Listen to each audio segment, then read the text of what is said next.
supply increases, and as a result, when the demand curve and the supply curve both go up, so does price. In today's video, I'm going to break down and give my opinion on the expansion of the first-time home buyers program as it relates to the city of Toronto.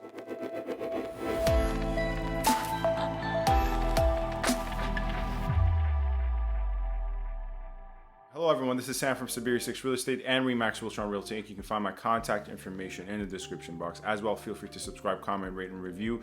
It would be much appreciated if you enjoy my videos. If not, don't subscribe, don't comment, and leave a bad review.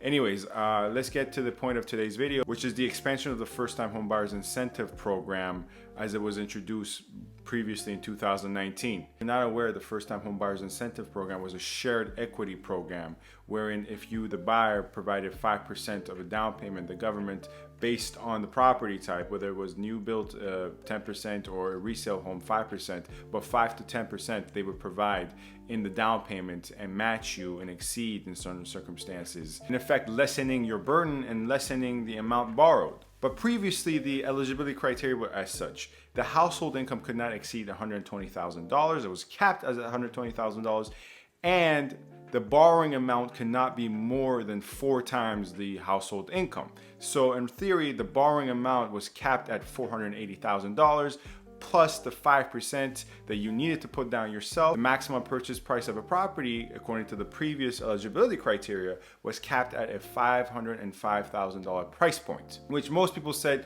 would not make a dent in terms of affordability in the city of Toronto. Maybe in the outskirts of Ontario, yes, but not in the city of Toronto for first-time home buyers. Now they have expanded the eligibility criteria, and this is what you should know. No longer is it the case that the maximum household income is $120,000. Now they've increased it to $150,000.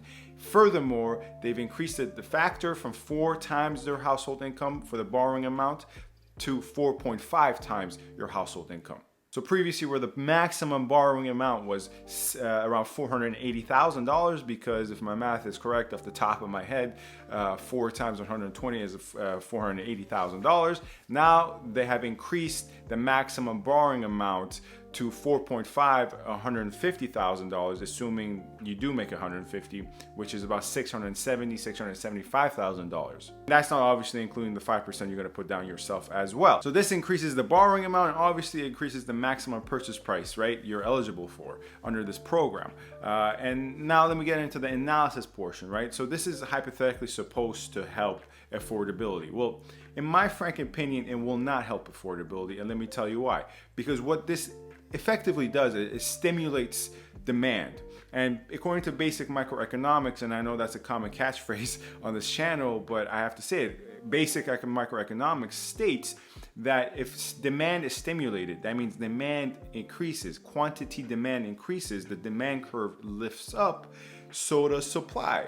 Right, and in this case, supply, in the example of real estate, is sellers, whether it's builders or end user homeowners, whatever it is. So once the selling side, the supply side, sees that this incentive stimulates demand and increases demand and introduces more buyers into the market, prices will go up. In a way, this actually will hurt affordability. All this does is it stimulates demand, increases demand.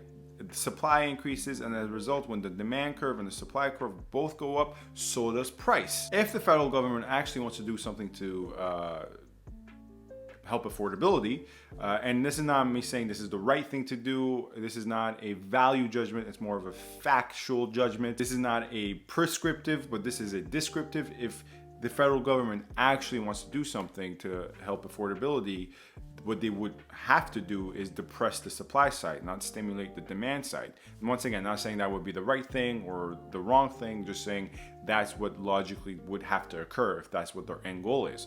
Anyways, this is Sam from SaberiSixRealEstate and Realtron Realty Inc. Feel free to subscribe, comment, rate, and review, and get in touch if you have any questions. Thank you.